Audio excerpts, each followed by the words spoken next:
Welcome to WKRP Montrose, a radio station masquerading as a podcast about Montrose, Colorado and the Western Slope, recording live from the Clear Network studio in downtown Montrose, Colorado. Hey everybody, welcome back to WKRP Montrose. Rob's over there. I'm just going to, is the stress elephant over there? Yeah, can I have the stress? Can we have the elephant in the room? You want Horton? I want Horton the Who. I'm going to need to hold on to it for the rest of this episode. Okay. You guys are not privy to this, but we'll go ahead and tell you. I wasn't going to bring it up. I'm going to massage the ears too while I'm at it. Woosah. Woosah. Did anybody know that joke from did you see Bad Boys with Martin Lawrence and Will Smith? Will Smith, and he's going to therapy, and so he has to massage his ears, and he says woosah to try to calm down because he's trying to deal with Will Smith. All right. Anyway, the point is, we just had probably one of the most amazing episodes that'll be lost forever with our guest that's here with us, which we'll introduce here in just a second. And as much as Rob would like to say that this one was my fault, and maybe it is. I didn't say that. I specifically told you that this stuff happens and not to worry about it. But you're the one who wanted Horton. So. I do want Horton. It's going to stress me out. Go on. All right, so we have a local here with us, a longtime local that is done amazing things in the community. Her family's done amazing things in the community. We're lucky to have her on the Wheelie Nice couch. Ashley, welcome to the show. Thanks for joining us. Second time. Thanks for staying. Thanks for joining us and then sticking around. Yeah, absolutely. Thanks for having me again. Yeah. I'm going to sit over here. I don't know. So, I got to figure out where to start now because Start at the beginning. Start at the beginning. End at the end. End at the end. We'll be done. Okay. Can I interject here? That light is not green. That light is not green, but I can see. Okay, perfect. I'm just trying to be helpful. Now you're. Is it red? It's red. Yeah. Okay. Okay. Well, I'm not going to get over it. It's not going to get. Rub his ears. Yeah, rub his ears. Technical snafu, then everybody starts going, well, I'm not sure about the rest of it now. Right. Well, I just was double checking. Yeah. I think it was smart to double check. Nobody has trust in the. I don't want you to cry. If we have to do take 3, you might crawl. Well, I already cried. We already cried, and now we're gonna have to talk about why I was crying. Why don't we start at the beginning, like we did the last time? Okay. And just start with Ashley. So from Montrose. By way of California for a few years. Now I have knowledge about all of this stuff now. Yeah. It was so much more interesting when you had no idea who I was. I was like, who is this person? Now I feel like I know you. But so we'll talk about it. Okay. Yes. You came here at an early age with your parents who already had 4 years old, right? You were about 4 when you came here. So 4 almost. Rob could tell my story now. Whole story now. Grandfather fought in World War II, didn't he? Yes. Oh. So my. You know what the best part of the episode that we lost is that Rob shut up because he didn't know, and now he knows. Now he'll give me some good one-liners. That's okay. I'll shut up a little bit later.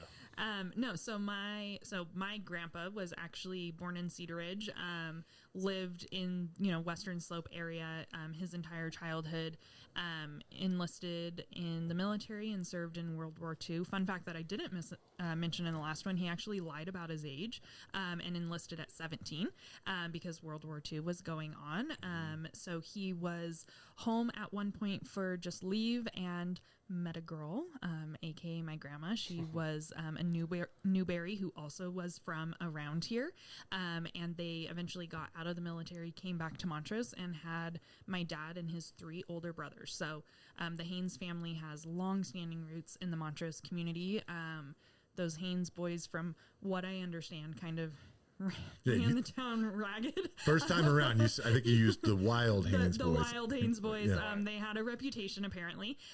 And then my dad, when he graduated from heavy equipment diesel mechanic school, moved to California to take a job with John Deere. And that's actually where I was born and where my dad met my mom. So not at the school where he took the diesel. Not at the diesel mechanic school. But in California. And in California. So he was working for John Deere there actually as a mechanic and also as a salesman for John Deere.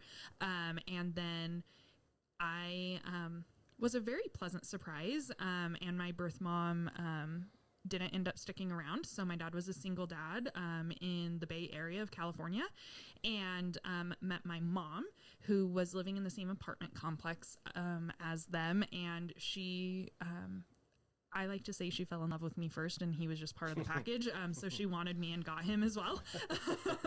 But then my dad's mom passed away when I was 4, almost 5, and he made the decision to move back, and my mom and me and everybody came back with him. So we've been here since I was 4, almost 5. So while I can't technically say that like I was born here, I mean, I'm pretty much, I'm almost as local as you can get, multi-generation. And then both of my younger siblings were born right here in Montrose. And yeah, we've been here ever since. I didn't go far either. I went to Grand Junction for college and came right back. Because we say graduate of Montrose High School, went to CMU, correct? Yep. Yeah. And was it CMU at the time, or was it Mesa? I'm aging myself. It was Mesa State when I was there. Yeah. It was not as cool as a university when I was there. It was still just college. I just wanted to feel what that feels like. Like Rob always tries to make jokes to make me feel old, and so sorry that was. I'm having a bad day, so I took it out on you. Okay. It's not like, that's not fair. We'll talk about bullying here in a little bit. But I just had a little bully moment of my own. And why? Because, Because he's lashing out. I'm lashing out. But I will say this too. You did not need to admit any of the stuff that happened. Yeah. Perfectly content to not mention it. These things happen. No, like I've said before, Dennis made a boo-boo. I speak the truth to a fault. Like I don't want to lie to anybody to tell them, You should try lying. It's great. Is it great? Yeah, it helps people? White lies? That's honestly, they are not a terrible thing. You can save people's feelings by telling them, do I look good in this dress? Sometimes the answer is no. If it's your wife asking you, it's always you look lovely, my dear. Wait a second though, but I feel like if we just stop the clip here and I ask you, him in a dress, by the way. Oh, always lovely. Then if I stop the clip here and I asked you, the audience, is Rob single? You guys probably could have come up with the answer there. Why would you want to envision me in a dress? Although I do look good in one. I'm just going to tell you that. I look good in a dress. Did you get them from a big and tall store? Is that what they call them? Yeah, absolutely. I have a muumuu. It's amazing. It's very comfortable. All right. Of course you do. I wanted just to before he interrupts, to carry on. So you talked about the Haynes family. Yes. So the name is pretty well known in Montrose, I think. Most people have seen it around without really kind of knowing it, perhaps. So do you want to explain why people might know the name in Montrose? So probably driving down the road, you see a big dump truck or a big hauler, and you're going to see Haynes Excavation plastered on the side. That is my dad's company. So he started Haynes Excavation when I was just in elementary school. He was actually working for another local business and got this like open air backhoe to kind of take some side jobs to like make ends meet. We definitely were raised, I grew up in a home where, we didn't have a ton of disposable income, and, back to school shopping. You were in a different tax bracket. We were in a different tax bracket, right? I think is what I said the first time.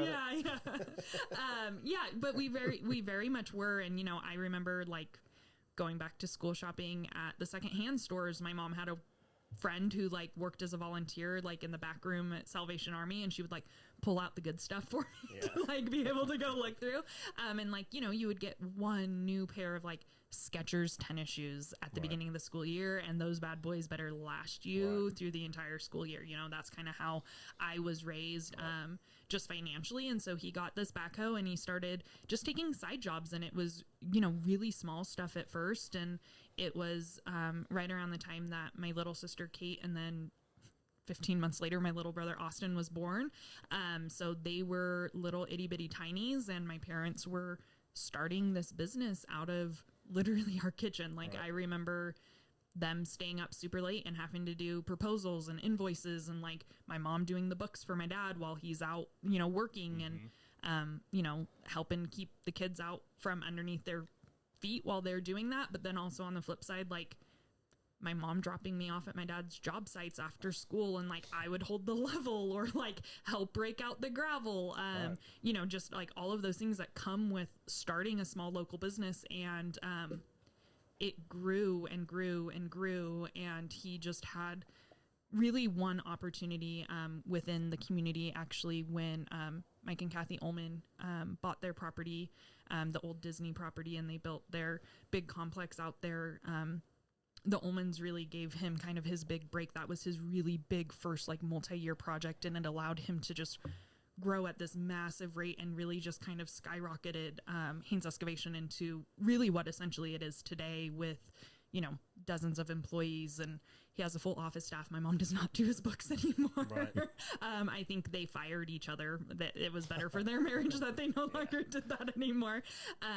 But yeah, that was, for me, that was my first experience working. You know, I was out there helping him, you know, after school, doing whatever I needed to do. And then, you know, I think I was like 13 years old when things kind of started to pick up, and then he would have me going out and like cleaning work trucks on the weekend and scraping out the mud and hosing out. I learned how to use a pressure washer.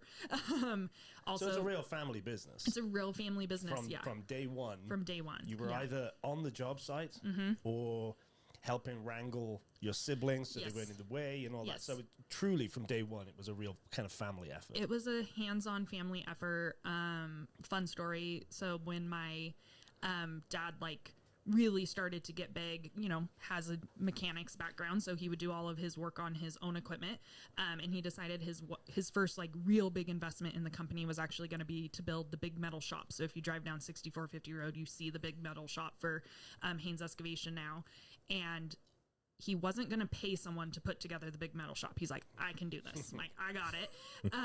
But we had a backhoe with an extended lift, and so he had my mom out there lifting him up and down in the backhoe, and apparently she moved it too fast, didn't communicate.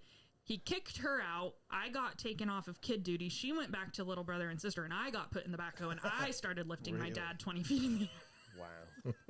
And helped him put the shop together. And that was like our after school project for a good, you know, month or two while we got that all put together. But yeah, I would just like lift him up in the bucket, and he would like, you know, bolt it all together or whatever he had to do. And I'd just sit there and then be like, okay, lower me down. And I'd lower the bucket and pull back and lift him up to the next one. So you got real world experience real fast with the business. Absolutely. And am I right in remembering, didn't Haynes Excavation have a lot to do with the river park and setting that up down there? Yep. So the Montrose River Sports Park, my dad, Haynes Excavation, they were the ones that did that full project. So they were the ones that rerouted the river through that winter, that they went in and put in, you know, all the rocks, all of that.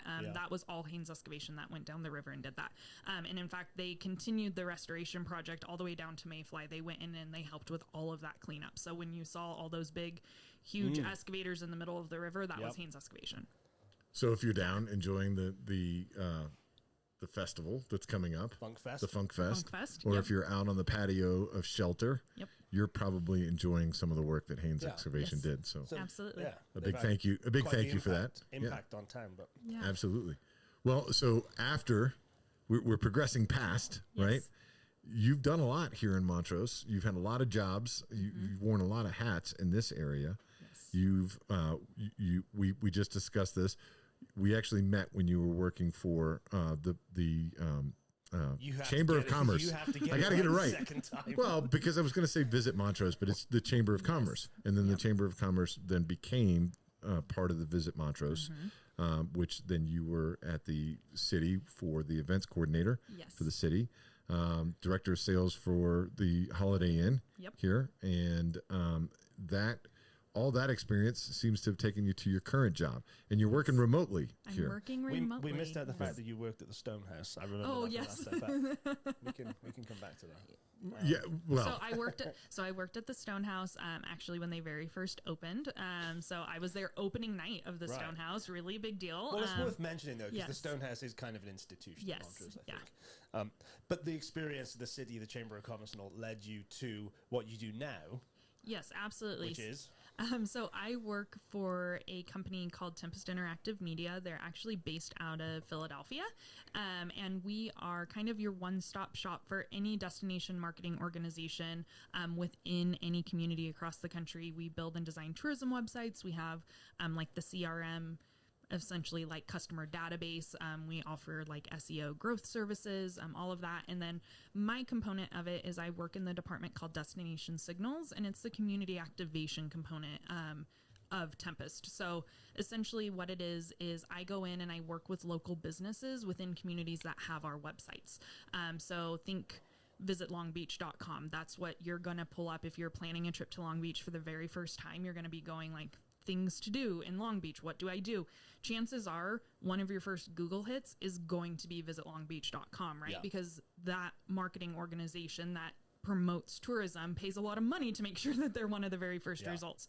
So I go in and I work with small businesses, whether it be a jet ski company or a restaurant, and I work with them on how to get enhanced exposure on those websites, and give visitors to the area direct access to those businesses without having to dig through directory listings or nobody opens up the yellow book anymore, but like that kind of a thing. And it's also a very trusted resource, because they're coming from that tourism website. So they know, the visitor knows that if they're referring that business, it's someone that's going to take great care of them. Well, I was going to ask though, do businesses have to qualify in any way? Because it is a referral from Visit Dallas or visit wherever, wherever you work with. And so is there a quality component, like a quality control component? Yeah, so that's part of my job, and it's kind of I'll give you a twofold answer there, is a lot of those like destination marketing organizations or CVBs, however you want to refer to them, they're membership based, so you have to like pay an annual fee, kind of like a Chamber of Commerce, right? You had to pay your annual membership dues to be able to be a part of the Chamber of Commerce. A lot of DMOs are also set up that way, so they're already qualified through that because they're paying to be a member, and they've already obviously met those businesses, had interactions with them. But not every city requires that. Some cities it's open to anyone that's within the tourism field. So anyone that's a tourism related, tourism driven business is eligible to go on those sites. But that's really where I come in, and I'm having one-on-one conversations with those people. Like, I'm not just allowing them to plop something up on the website. Like, I'm getting to know them. I'm meeting with them one-on-one. I'm discussing placements with them, making sure that we're having high quality content on that site. And then at the end of the day, whether it's Visit Long Beach or Visit Dallas or Visit Detroit, whoever it is, they ultimately get the final say so on who goes on their website. So anyone that I talk to, if they say, yes, I want to be on the things to do page, or I want to be on the home page, or I want to be on the where to stay page, I might work with them through that. But before anything goes live on that website, I'm sending it to that team so that they can review it and make sure that it's a good fit. Because it is, it's ostensibly, it's tacit approval, right? Exactly. Visit Dallas, they're approving this company. So, I mean, it's quality over quantity, I think. Yep, that's absolutely. How it should be. And that's something that I feel like should be in every community. Well, that's the way we do it, right? We're definitely quality over quantity. No, we'll take money from anyone. Oh, okay. Speaking of which, we are very oh my lucky. Lord. Yeah. We didn't even do this the first time. We'll be right back with you. Can you hold for just a second? Pause, please. We will. Can you spit it out, Junior? We will kind of take money from anyone. Yeah. No, I'm just kidding. We'll specifically take. We do. Here, where are they at? We are very fortunate to be sponsored, to have our studio sponsored by Clear Networks, who just so happen to be the best internet service provider in the world. I think so. You know what never happens at Clear Networks? Their computers never crash. They never crash. Crash. Everything's always up all the time, working fast, reliable. So if this podcast is working well for you and you can hear everything clearly, you can thank Clear Networks. If it's not working properly, it's probably YouTube or Dennis's fault. Yeah. So, well, definitely don't be a Dennis. That's the thing. Be a Dennis. Anyway, shameless plug. Yeah, back to the important things. Back to the important things. So you work remotely. Yes. You have. See, now I don't know what we've talked about. No, I'm gonna go into that. We didn't touch on this in the previous episode that no one will ever see. It was so good too. It was so good. Damn it. What has remote working opened up for you in comparison to working in person in town for so long in these different positions? Is there, like, what are you grateful for? What do you like? What's different? Because I think a lot of people. Maybe also, how did you discover it too? Like, how did you discover that opportunity? So My company recruited me off of LinkedIn, actually. Good job, Tempest. Thank Way to you. go.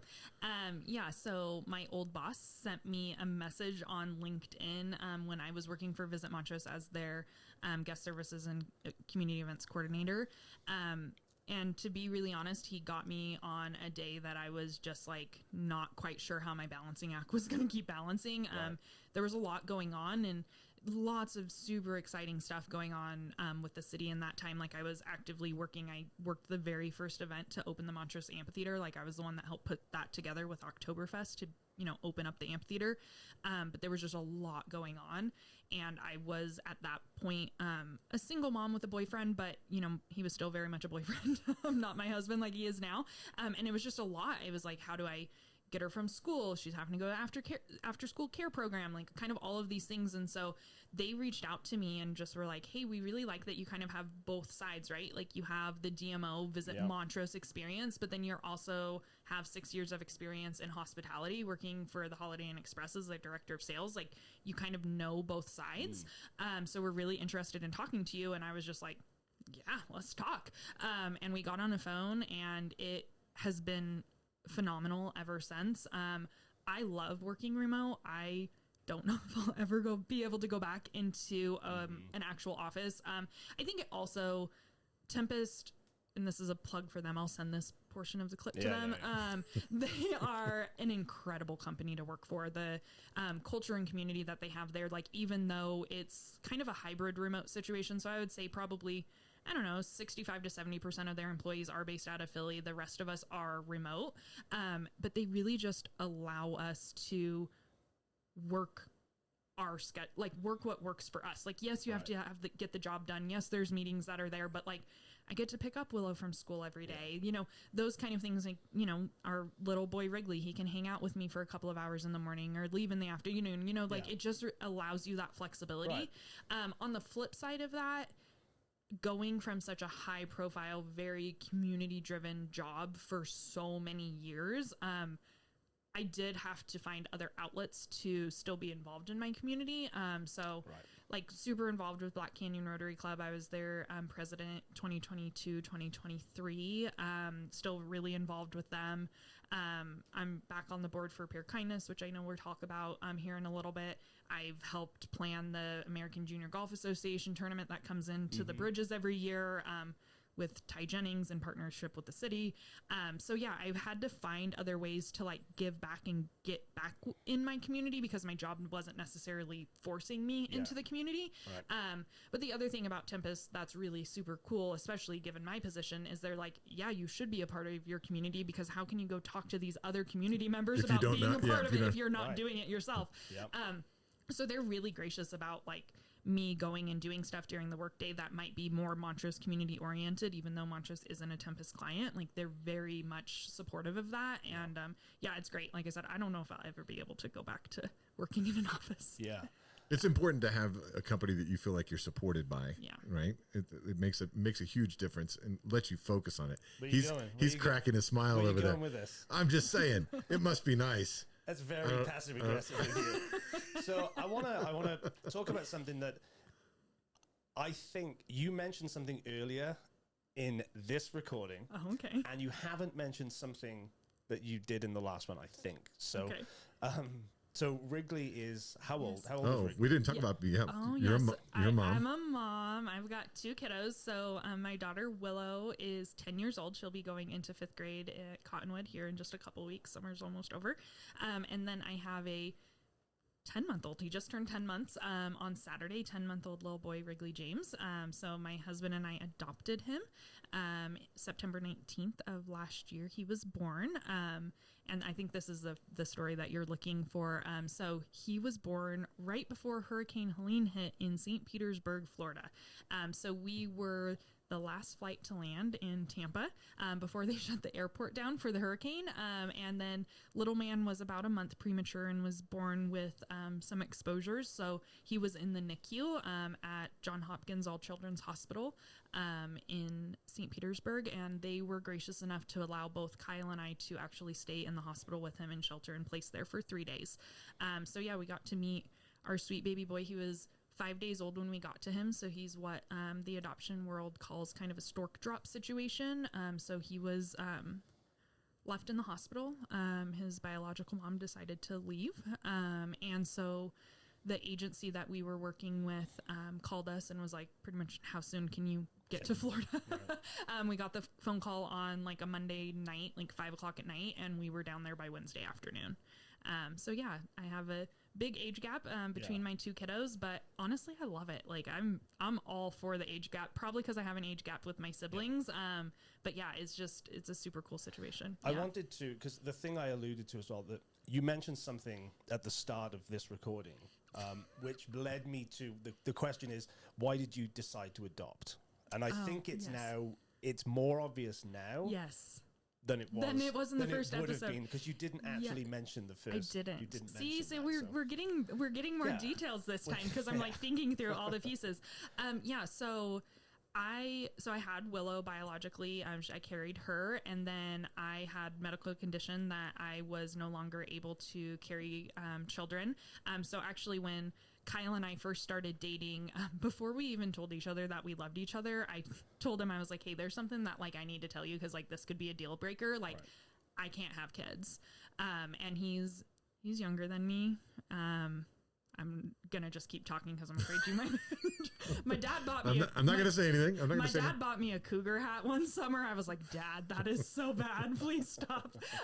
But anyway, so I had this conversation with him very early on in our relationship. Like, I totally understand if this is something that like is a deal breaker for you, but I also like, it's not just my heart that's involved. I have a daughter, right? And dating when you have a kid is very different than like just dating as a single young adult.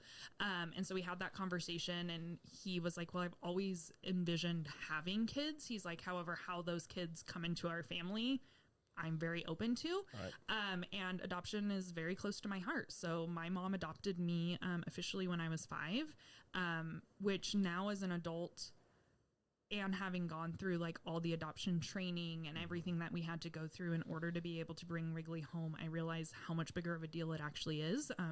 So my biological mom signed over her parental rights. I mean, she left when I was 3 months old. She has never been a part of the picture as far as in raising me. It was never a co-parenting situation. Like, she was gone.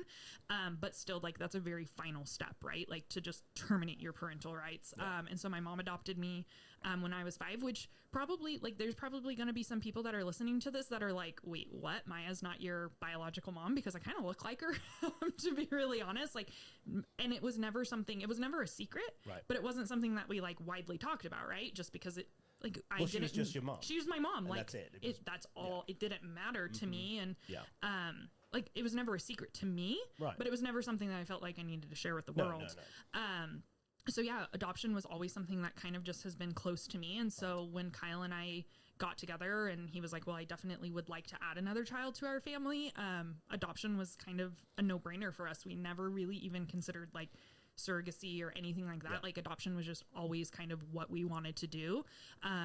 It was a very quick process for us, which I'm going off of what we've talked about, what the timeline was that we were talking about previous episode. But I think it's important to talk about, because there's not a lot of people that talk about adoption, especially on the western slope of Colorado, I found. So Kyle and I decided to start the adoption process, like going through the home study process and interviewing like different agencies and all these different things.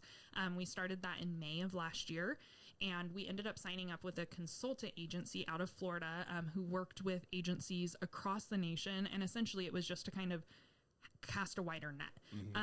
And, you know, the gal, Kristen, she will forever be one of my favorite people. She told us, you know, our average wait time is about a year. And the nationwide average without using a consultant is almost 2 years. Wow.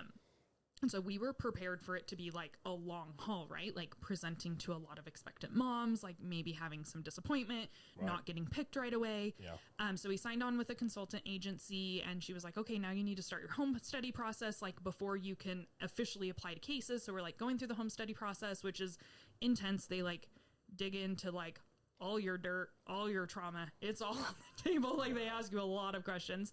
And we're kind of going through this process. And then Kristen from the consultant agency, she calls me randomly late June of last year.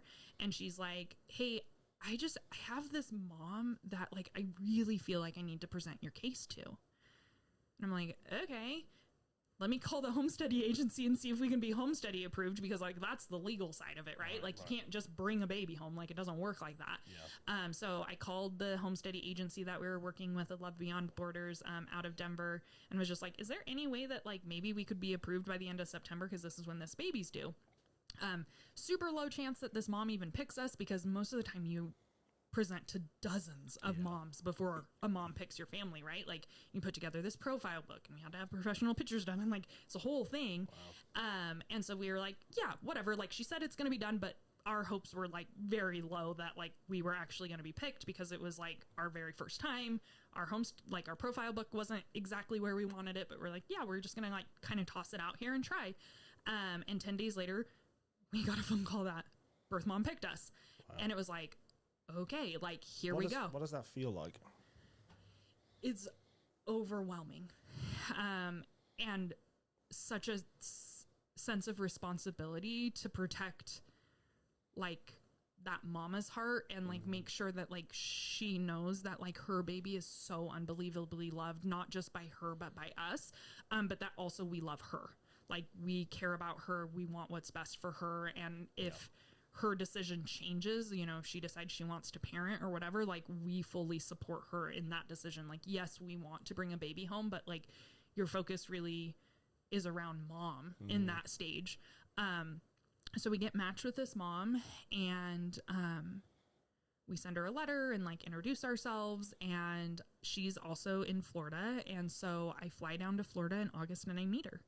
I get to see her pregnant. We have, you know, a 2-hour long lunch. I spend a ton of time with her. It was the best way I can think to describe it. It was like the most nerve-wracking first date you could ever possibly imagine. Like the most important first date of your entire life. Like, cause this woman is carrying and loves more than you could possibly imagine the baby that might be yours. Right. Like, it is so nerve-wracking. Like I remember going into the restroom in the restaurant after she left and throwing up, because like all the nerves hit me, and I was just like, I can't even deal with this anymore. So I fly down, I meet her. I'm getting weekly updates from her caseworker, because she didn't really want to talk to me a whole lot, which I totally understand. There's a boundary line there. Yeah. And it's intense. Like there's a lot of intense feelings going on. Getting weekly updates from her caseworker. Everything seems to be going fine. I text her caseworker on Friday, September 13th. I always would text on Friday before the weekend hit, like, hey, due date's getting real close. Like she was due on the 24th, I think, or 25th. Like just checking in. She had already had previous babies before, and moms tend to come earlier if they've already had babies. Just checking in. And about an hour later, I get a call from the agency's executive director. And it's about 8:30 in the morning, not even, like maybe 8 a.m. And the first thing out of her mouth is your husband home? And I'm like, no, because it's September and school's in session and he's at the high school. Mm-hmm. What's going on? And she goes, we just got a phone call from mom. She went into labor last night and the baby was stillborn. And my world just dropped out from underneath me, because you fall in love with a baby that's not technically yours yet. We had prepared ourselves emotionally and mentally for her to possibly change her mind, and decide to parent. And like, I would have fully supported that. Like, absolutely, you go girl, like you've got this, like I'll be your biggest cheerleader. But never in a million years would I ever expect to get a call that the baby was stillborn, because a week before the baby was healthy, kicking, everything was developing fine.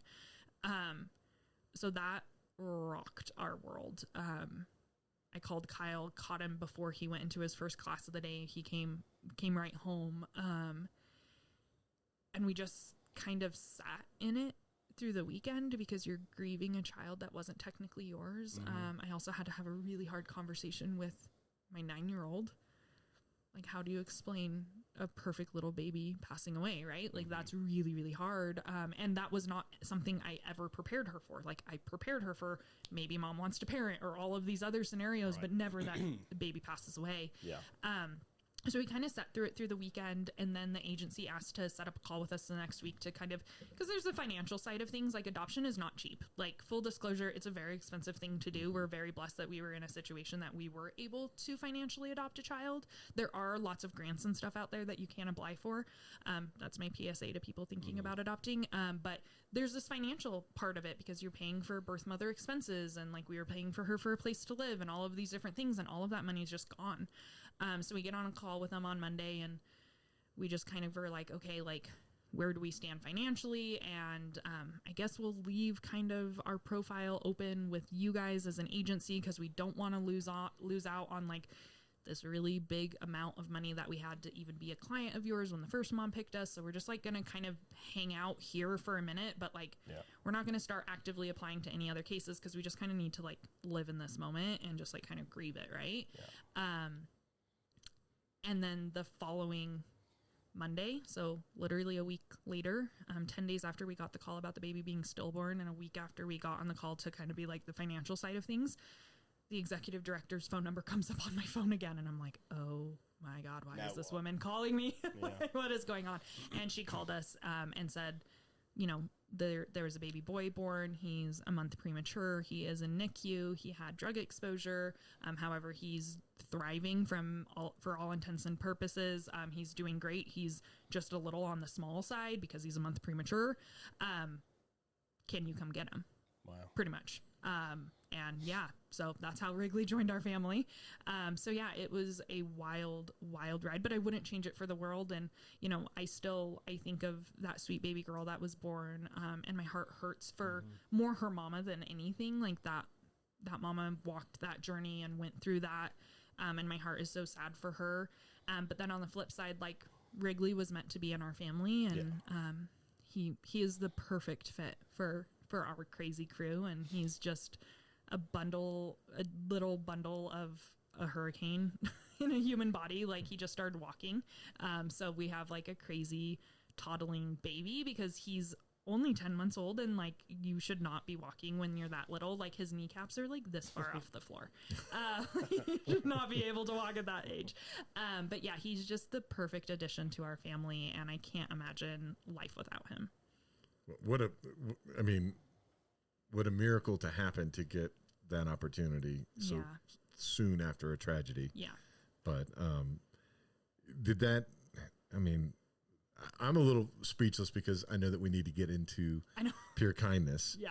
And I'm trying to leave space for that as well. Yeah.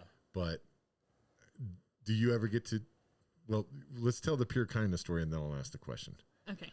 Because, so you're currently on the board of Pure Kindness. I'm currently on the board of Pure Kindness now. And will you tell us real quick what Pure Kindness is? Yeah, so Pure Kindness is a nonprofit here in Montrose, but we serve the entire Western Slope.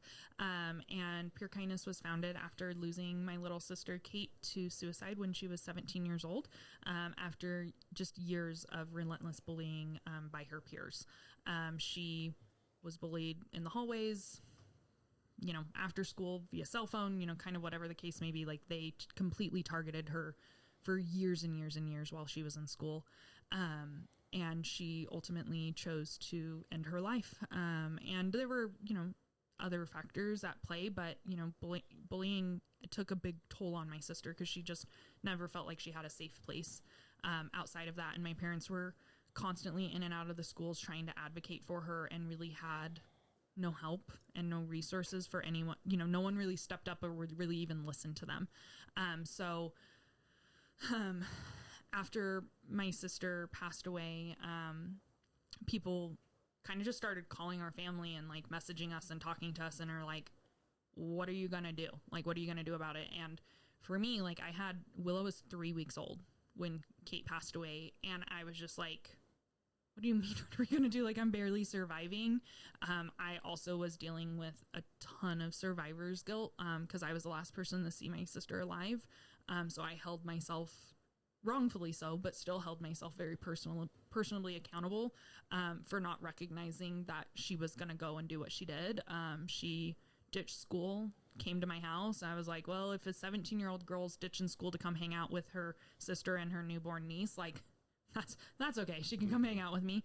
And, she just came over and hung out with me for about an hour, and we watched a stupid TV show, and she unwrapped Willow and kissed her fingers and her toes and whispered in her ears, and all these things, had me paint her nails. But I didn't really think anything of it because Kate loved babies, and this was her very first niece, and I was her big sister. So ask me to paint your nails. Like, that's something that like a big sister would do for you. Right. And, so I didn't really think anything of it at the time. And, about an hour later, my dad called me, and after she left my house, and he called me and said, "Hey, I need you to go get your brother from track practice." And I remember my first inclination was I was so irritated with my dad because I had a 3-week-old baby and I lived in Olathe. And I'm like, bro, well, why are you having me go get my little brother from track practice? Because that's unnecessary. And he was just like, and I could hear sirens in the background. And he just said, "Well, I'm following the sheriffs up to the house. Your sister committed suicide, and I'm following them up there, and I need you to go get your baby brother." And chucked the phone to my ex-husband and told him to tell my dad he's a liar, because Kate was just with me, right? Like, you're lying. Like, there's no way that this is possible. And so he talked to my dad, and he called somebody else to go get my brother from track practice, because I was like, there is no way that I can just pick him up and not say something. I can't. And so that he coordinated all of that. And I don't really remember a whole lot of the rest of that day, or really honestly there's a big chunk of time that's very blurry in my memory. One, just because that's a very traumatic event to happen to any family, but two, then also I was sleep deprived because I had a newborn. So it was a lot. And I had a lot of separation anxiety from my daughter. I remember sitting up just for nights in a row watching Willow's chest go up and down, because I was just terrified that she wasn't going to wake up, because I had just lost my sister, right? And that's just that sense of loss. I was like, nothing can happen to her. I need to put her in this bubble. And so then I kind of slowly start coming out of it, because life goes on. I have this new baby that's I'm their sole caretaker. I'm providing for this baby.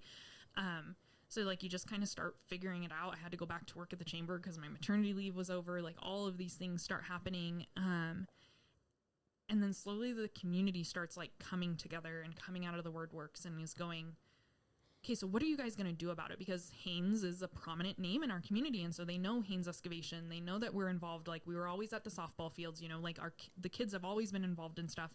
And so people just literally started sending us checks. You guys should do something. Right. Here's $1,000. It's okay.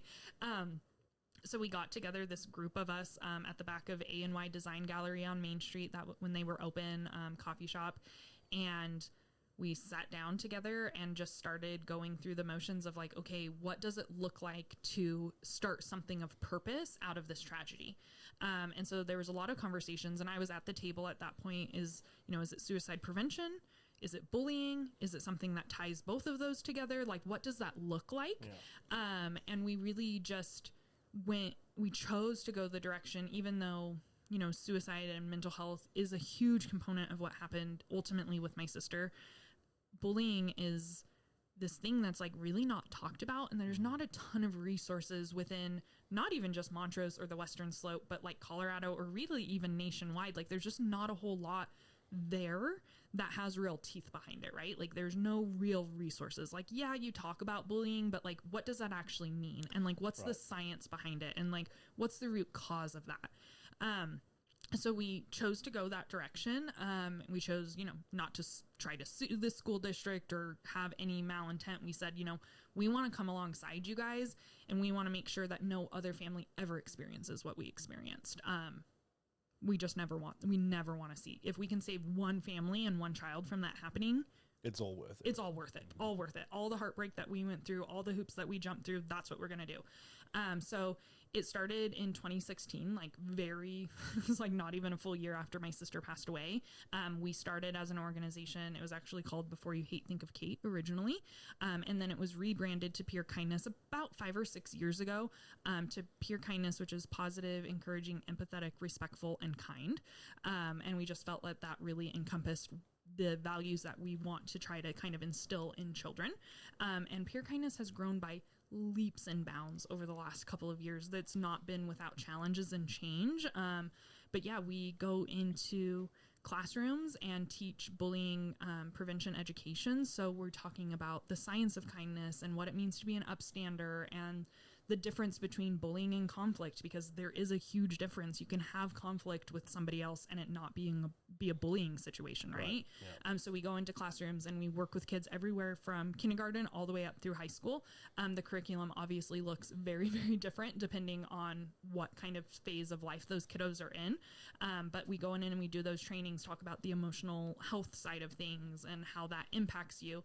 And then we also do bullying navigation, meaning we will come alongside families and kiddos who are actively in bullying, and whether they need just an advocate, someone at the table as they sit down and talk to teachers or principals or the school district or whoever that may be that they're having to have those conversations with. Yeah. We're just someone that has their back. It's not necessarily that we're talking for them. We're just there to support them. And then we also work with the bully. So we will provide that kiddo with resources to really dig into, hurt people. Right. So what resources can we plug that kiddo in with to make sure that they get the help that they need? Because 99% of the time, there's something else going on that they might not even know about. That's really the underlying root cause of why they're lashing out to other children. That's the most, I guess that's the, perhaps the unspoken part is, there's victims on both sides, right? If you're a teenager and you are actively going out and bullying and hurting people, then, there's a reason for that, because it's not something that is maybe innate in us. So you're finding those underlying causes for that is kind of it's an important part. It's also, I guess, a little surprising in some senses, because on the surface of it, it seems like there's an obvious bully and an instigator, but like you said, hurt people. Yeah, absolutely. And we talk about this thing called the bullying circle. So there's not just the bully and the bullier.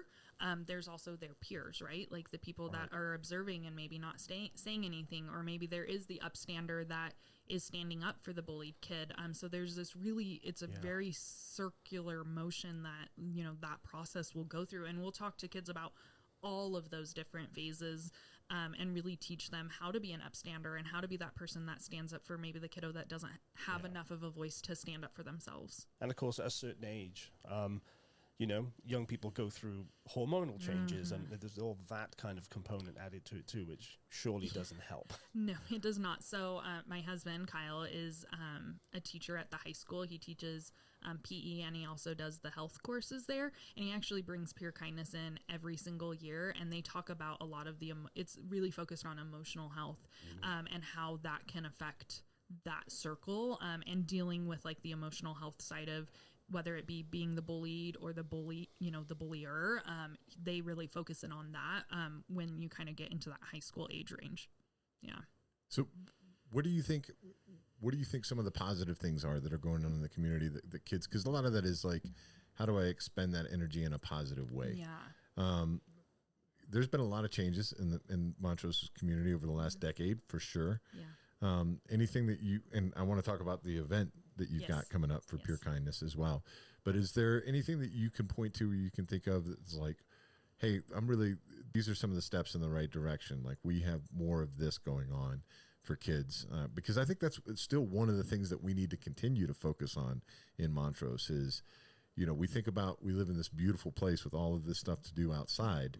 But a lot kids need some direction at times and how to and often people don't have access to it. Right. We can talk about mountain biking and skiing and all this cool stuff. Some of that stuff is very expensive. Right. And so living here and not having access to that might well be frustrating in itself. Yeah, absolutely. And I asked because you were the president of the Rotary Club as well. And so that was a part of the mission statement for Rotary as well. Yeah. So, Rotary, Black Canyon Rotary. So we're the morning club.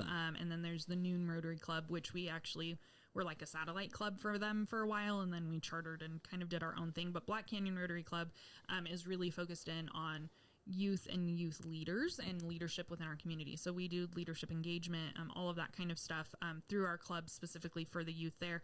Actually, Black Canyon Rotary and Pure Kindness have partnered together on a couple of things to work together to make a bigger impact. But I would say specifically for Pure Kindness, from ground zero to like kind of where we are today. The number of kiddos that we're able to interact with and communicate with has grown by so much. Like last year, it was well over 5,000, might be even close to 6,000 kids we were able to talk to and provide, bullying education to. When we first started that organization, we were begging schools, like begging teachers, like, can we please come into your classrooms? Right. Because like they just weren't open to that. And so we've seen now kind of the flip side where we're like, we're going to have to get you on our schedule because we don't have enough staff to like accommodate everybody. Like we're definitely going to come see you. We always make it a priority to get into those classrooms, but now we have to be very intentional on how we schedule things out. That's it's a good problem to have, essentially, right? It's a phenomenal problem to have, and we're working on programming to essentially have like a train the trainer, so that it doesn't have to just be within like our drivable region where like our Pure Kindness staff can go and actually do it in the classroom settings. We'll have a certification program where they will get trained by our staff to be able to then go and do that training within their schools. So that will allow us to grow really quite substantially and really start offering it state and hopefully eventually nationwide. And I think, being a mom of a kiddo in the school district, there's something to be said now. It's much more part of the conversation. Like Willow understands the difference, and obviously she's my kid, so like she's been exposed to it a lot more, but like it's much more talked about. Like, was that kid being a bully, or were they just like having a fight? Like, because there's a difference, right? And so it's something that's being much more talked about from the time they're in elementary school all the way up into middle and high school, which is where Kate experienced the most bullying. It's starting a lot more in the elementary schools, so that like Willow, as an upstander, as I hope she is, she like can verbalize what's going on, and that's because it's becoming a part of their classroom. It's something that they talk about all the time. Well, I want to bring up, so in October, you're going to have the Kindest Show on Earth. Yes. Is that the title? Did I get it right? Yes. Okay. Pure Kindness presents the Kindest Show on Earth. So it's our huge annual fundraiser, Saturday, October 4th this year at the Montrose Pavilion. It is a ticketed event. It is a full dinner program, live and silent auction. We have some really cool surprises. I'm reaching back into some of my old contacts from when I was on the event side of things here in Montrose, and have Homestead Productions out of Paonian. So they are an actual circus company that goes in and does huge activations like all over the country. I've known Dominic for years, and I reached out to him and I was like, hey, we're having the Kindest Show on Earth. And they are coming in and going to do some actual performances for us right there in the pavilion. Beautiful dinner. We do sponsored tables, but then we also do individual ticket sales. So you don't have to have, a mega sponsorship to be able to come to the event. We also do individual ticket sales. And yeah, it's just a night full of fun, uplifting, encouragement for our community. We talk about, of course, what we've done the last year at Pure Kindness, but we really just want to bring people together to have an evening full of fellowship and fun. We highly encourage people to dress to impress. I was about to ask. So yeah, so every year we theme it. So every year's a different theme. So this year obviously is circus themed, but we've done like Kentucky Derby. Kentucky Derby was last year. We've done like an 80s themed prom. We've done the Roaring 20s, all sorts of fun, different things, and people dress out. My favorite costume last year was Cindy Watson with Mountain West Insurance and Financials. She showed up in a jockey uniform. It was phenomenal. She had the goggles, everything. Oh yeah. Did she have the horse with her or no? She had like a stick horse. Yeah, the stick horse. I'm thinking you dress as an elephant and I'll be like the circus, the ringmaster. Somewhere out there is an image of me as the like tattooed guy from the Greatest Show. So that was the Old Chamber did a fundraiser and I was there as well. I remember you there. Yeah. I also want to convince my husband to be like the tattooed man because he's like so quiet and conservative. I think it would be funny. But I'll give an extra plug to Clear Networks. They are one of our sponsors for the Kind of Nine. Good job. They're always doing good stuff like that. They're doing great things in our community. Yeah. The by the way, Kyle, buddy, I'm sorry. You should have heard all the amazing, wonderful, lovely things that your wife said about you in the episode that's never going to see the light of day. We didn't have time for it the second time Yeah, around. I got distracted. Yeah. So I just wanted to let you know you're loved, you're cared about. But also all the smack talk that I was talking about you about your basketball game and everything. Don't worry about that either. That's never going to make it out. There was a lot. There was so much. It was so good. But this was better. This was definitely better. I'm still holding my stress over here. Okay. You mentioned one of the things that we do towards the end of the show, and you mentioned friends of the show that have never been on the show, Adam and Yesenia from A&Y Gallery, which unfortunately is no longer, but they're still here in our community, and they do a lot. Is there anybody that you would challenge to be in the seat on the really nice couch to come follow up after you to tell their story? Oh my gosh, that's so much Well, pressure. they could come on, Adam and Yesenia. Adam and Yesenia would be... And having couples on is really fun. Okay, and they would be a phenomenal couple to have on the show. So challenge to Adam and Yesenia. They definitely should come. Kyle did tell me, he's like, well, I mean, if you need me to go sit with you, but he didn't really want it. He was like, I mean, I'll do it. I'm like, oh, you love me so much. I was like, it's okay. You don't have to do it. Yeah, Adam and Yesenia, they would be phenomenal.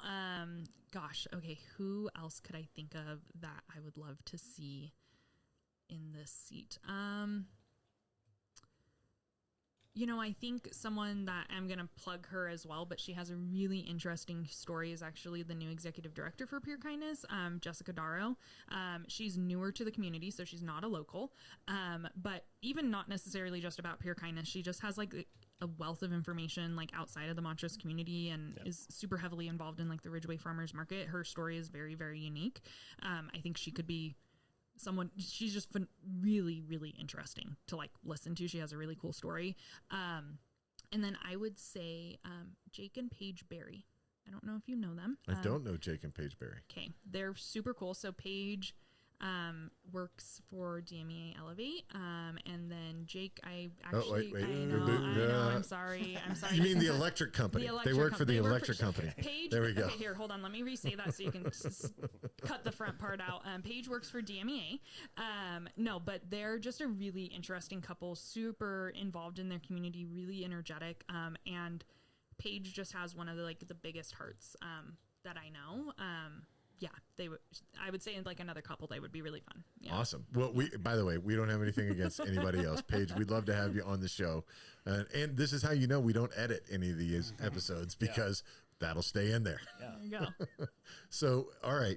Well, before we let you go, is there anything else that we missed that we need to know about the Freeburgs?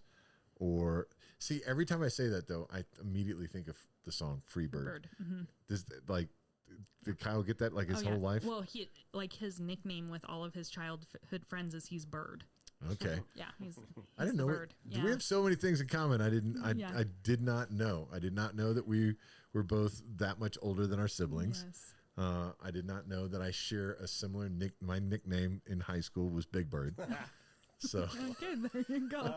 I didn't know that. I really should have had Kyle come on this. It would have been fun. Yeah. He could have told some embarrassing stories about how he dominated me on the basketball court, but you know, that's all right. We would have edited that out for sure. We don't edit. Yeah, we don't edit. Can't be bothered. All right. Well, thank you so much for coming and sharing your story and telling us everything about your life here in Montrose, Colorado. That's a story. We're grateful to have you here. I'm grateful that you guys have Wrigley, and that's amazing. And grateful for Willow. Thank you. Willow, congratulations on starting 5th grade. Yes, I know. It's going to go by fast. She starts 5th grade the day after we get back from Portugal, so she might be a little jet lagged. We didn't talk about that. Oh yeah, my brother's getting married in Portugal to his partner in like 3 weeks. Congratulations, little big brother. Yeah, little big 6'4" brother. Yeah. We hope that you have an amazing wedding and a great trip.